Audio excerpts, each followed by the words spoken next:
What's up gamers, DreamcastGuy here, and this video is definitely going to get me in trouble because it's going to be very hard to make. So I've actually done two separate ranking videos so far. I went through and rated every single Final Fantasy game and then every single Resident Evil, and you guys seem to absolutely love those, and a bunch of people in the comments section kept saying, do it for Zelda, do it for Zelda. But the big problem is that The Legend of Zelda as a franchise, in my opinion, is different because, well, the games are so great. Each of them manages to be different and special in their own ways. But additionally, it has confusing timelines and a lot of art, but I still wanted to try and do my best. So, as you can see here in front of me, I actually have every single Zelda game all lined up, including some of the weird stuff like the unofficial games that actually weren't done by Nintendo, but are still Zelda, and even stuff like Link's crossbow training. So what I want to do today is go through and try and rate them all from the very best to the very worst.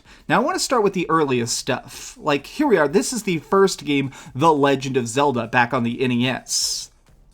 Now how do I rate this? I'm going to give that one an A. Now, while it may have started the entire genre of, exploration games, a lot of people consider this the first open-world experience, and it did invent things like save files, to me, I just don't quite think it's an S. It doesn't wow me as much as the others.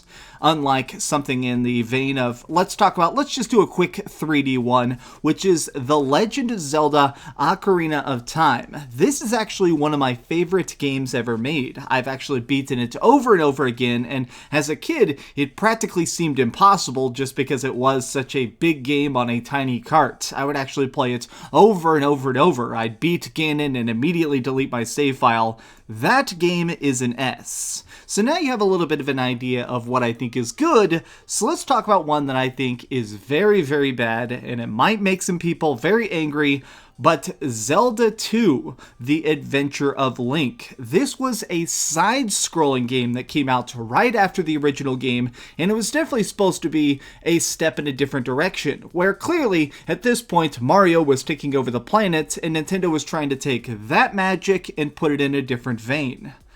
Oh god. I'm gonna give that one... Oh god, do I give it a C or a D? I'm gonna give that one a C, only because I actually think certain aspects of it are cool, and it does actually play a cool part of the Zelda timeline. I still don't like it personally, and I still think that certain parts of it are very poorly designed, but I can definitely still say that it's not a completely broken mess. Okay, so let's talk about one that is very hotly contested. A bunch of people actually do big debates about which is better, the 2D Zeldas or the 3D Zeldas. And I actually like this debate a lot because it really kind of gets to the heart of what makes these games actually fun. What makes them Zelda in the first place. And no game more perfectly encapsulates this than A Legend of Zelda, A Link to the Past. A Link to the Past is very fun. It's actually got some of the best 16-bit graphics. I'm gonna give that one an S, very much so. Personally, I don't actually think I'm very good at it. I've beaten every Zelda game, and some of them I've managed to even do some pretty good speedruns of. A Link to the Past, for whatever reason, almost confounds me. I feel like the AI is really sharp, and sometimes I'll get my butt kicked by the most basic of enemy attacks. Unlike something in the vein of... Okay, now this one is a big personal favorite of mine, so maybe I'm a little bit skewed.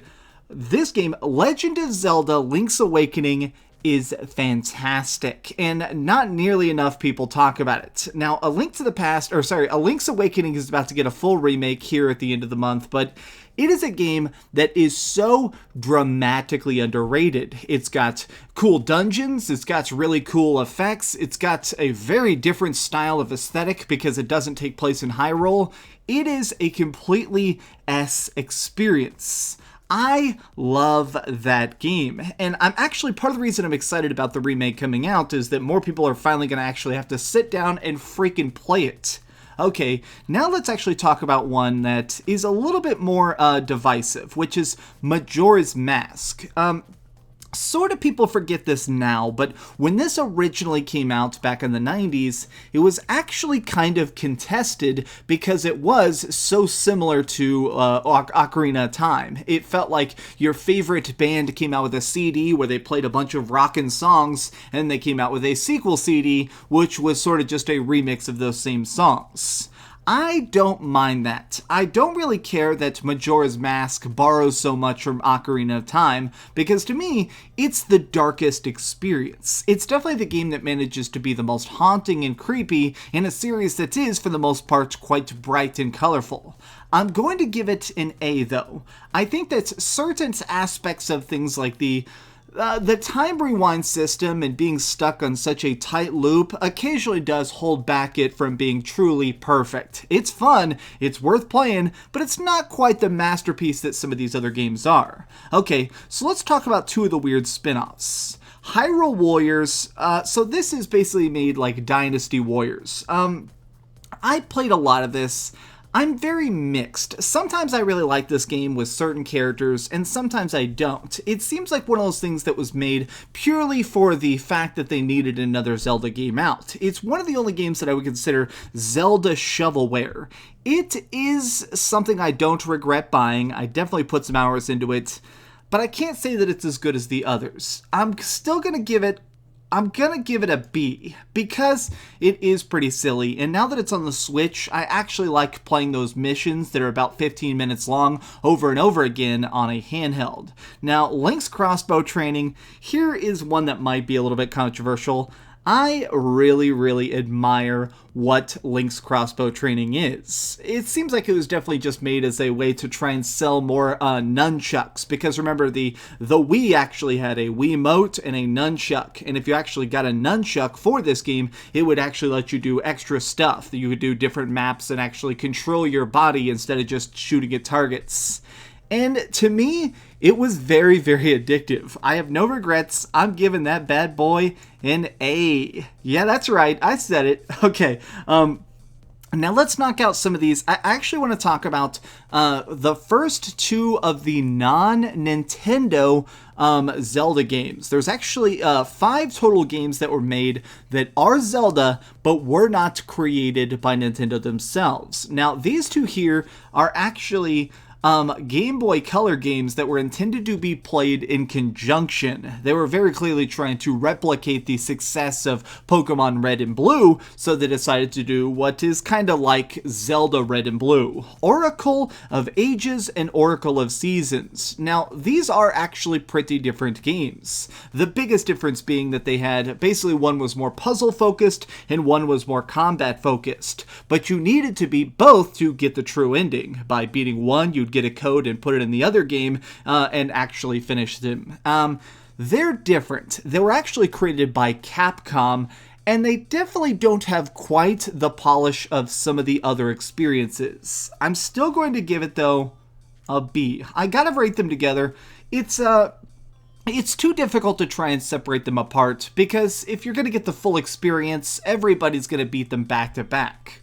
Okay, so let's talk about some more of the handheld Zeldas. Let's talk about Minish Cap. Minish Cap is a really weird one. A lot of people, when this originally came out, a lot of people were actually speculating that this would be the final 2D Zelda, because 3D technology at this point had advanced so far that people really couldn't imagine going back to a flatter experience. But it did blow people away, because Minish Cap it's really cutesy and fun, but it's actually got some really genius design in it. I like the fact that there are so many different gadgets and so much problem solving with all sorts of weird tools, like the hurricane jar or whatever. I like Minish Cap. Where do I put it, though? I'm actually struggling a little bit, just because Minish Cap is a good game, but it's also very different from a lot of this other stuff. I'm gonna give it, oh god, an A. I'm gonna give it an A. So here's just a random weird fact. I own like 10 copies of Minish Cap. I keep finding it for like $1, and I just keep buying it. Alright, so continuing the theme of the Pocket Zeldas, let's talk about these ones. Phantom Hourglass and Spirit Tracks. These came out very close together. I like Phantom Hourglass. A lot of people hate this game. It's definitely gimmicky. It came out right at the launch of the DS, the original DS, and basically the core thing is that you basically never press a button. You beat the entire game by just using the touchscreen. You swipe to attack. You basically draw lines to control where you're going to walk. Using your boomerang requires you to sketch out its route. Despite the fact that this is just such, obviously, like a tech demo with a storyline, I really like it. But I can definitely say that it's not perfect. Where do I give it? I'm going to give it a B. It's a great game. Honestly, it is a very great game. It's super fun, but you're probably only going to finish it once. Now, again, I gotta be a little bit controversial when it comes to Spirit Tracks. Spirit Tracks was the follow-up where instead of driving around a boat and chopping people up on islands like in Phantom Hourglass, you're doing that but in a train. Choo-choo! I don't like it. Driving around on the tracks and fighting actually like ghost trains got to be so tedious. I don't know why, something about Spirit Tracks absolutely rubbed me the wrong way. I'm going to give that one a C though. I think that the boss fights are still good, I still think the storyline manages to be fun, but I don't like driving that stupid train. Okay, now let me actually talk about, let's go back to the main series for a second and talk about, which one should we do? Okay, this one is...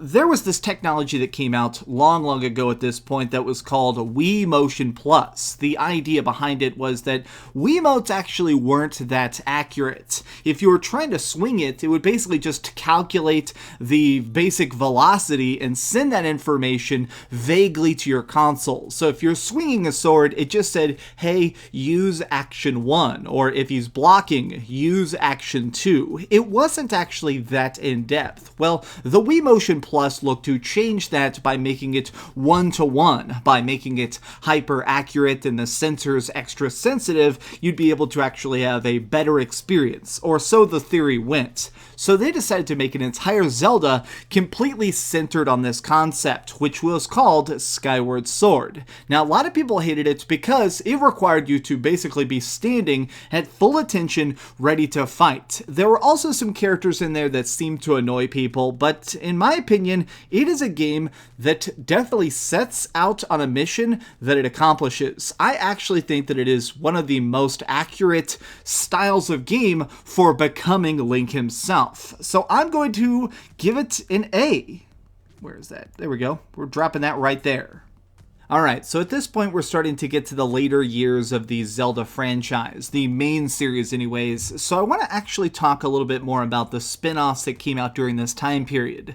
The late GameCube and the early Wii time, this is when they started just throwing stuff out a little bit more, and some of this stuff was actually really good. So let's talk about The Legend of Zelda Four Swords, a co-op focused game.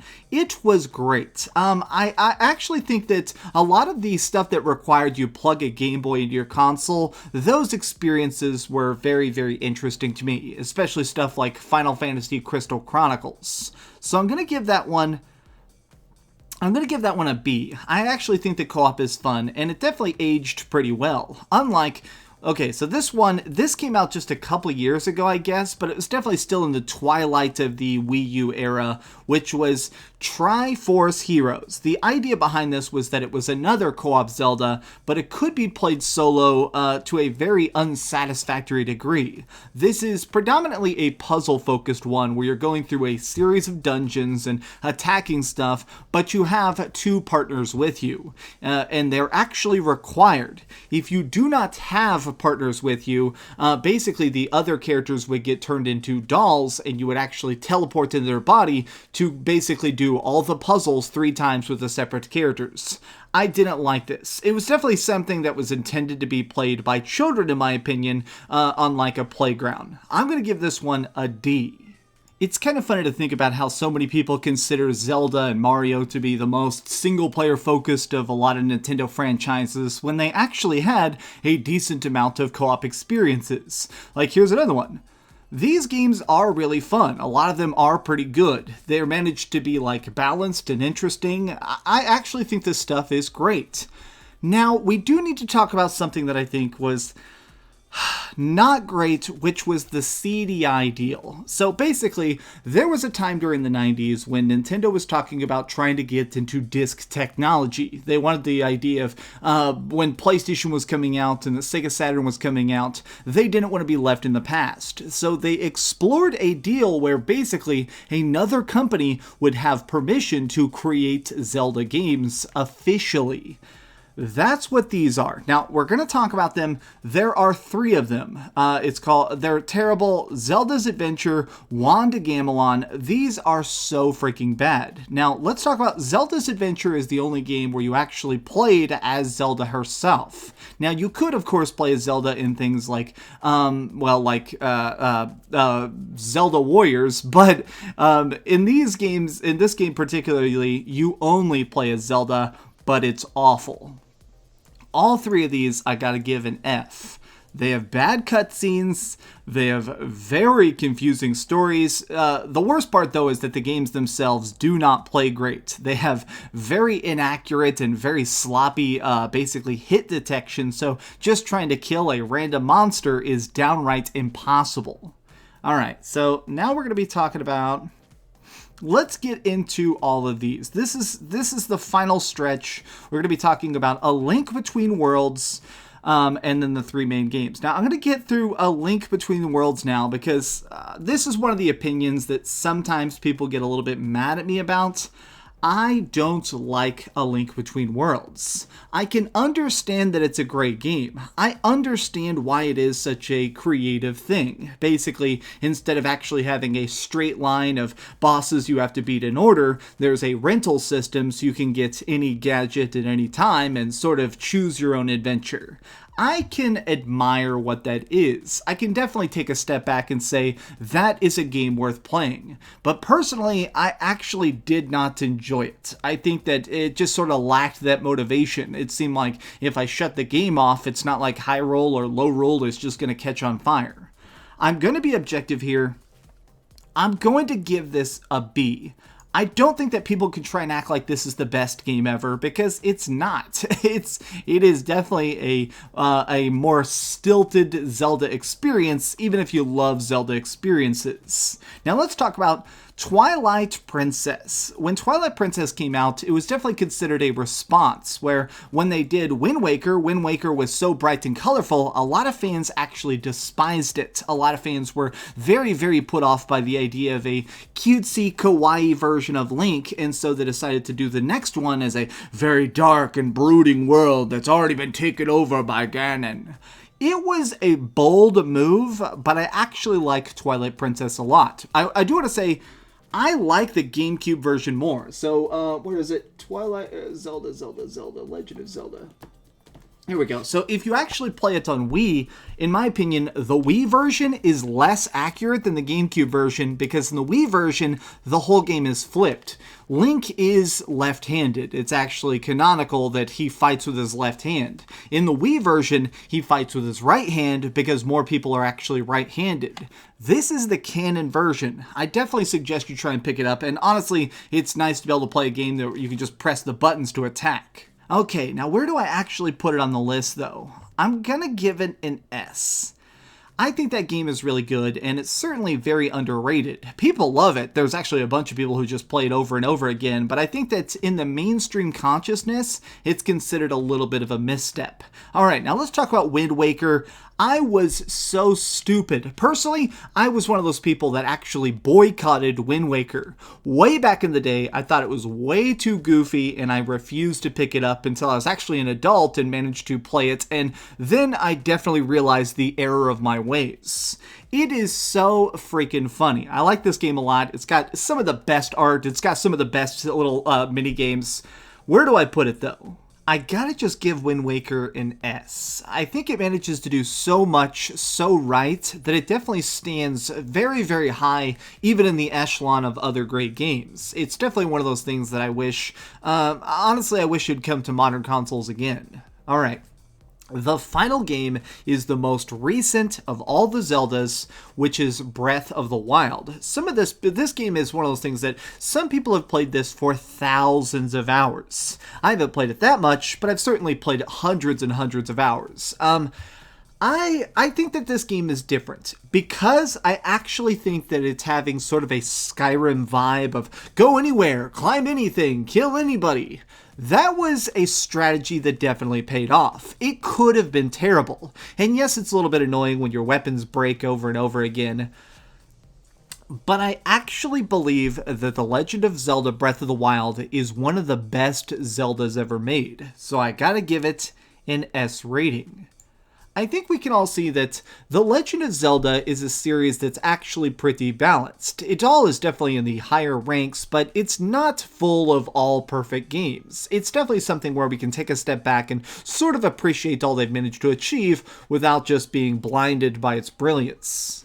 But what do you think of it? How did you actually enjoy this episode of ranking, and what do you want to see me rank next? I still kind of want to do PS4 exclusives. I'll tell you what. These videos have been getting crazy likes and crazy comments. Let's see if we can get this video to 3,000 likes. I mean, I seriously have no idea. These videos are just blowing up. I really appreciate it. Genuinely, I mean this. These are some of the most fun videos to make right now because I kind of just get to sit down and talk about the games I've played and my opinions on them. It's just super cut and dry, and I really like making them. So thank you so much for watching. If you have not already, be sure to hit that subscribe button and do me the biggest favor of all and keep dreaming. Alright, well, I guess I gotta go play some Zelda. Thanks so much for watching that video. If you want to see something else, you can always click this link to see what I put up last, or, subscribe and see what's coming up next. Also, I promise that whatever I do, it'll try not to suck.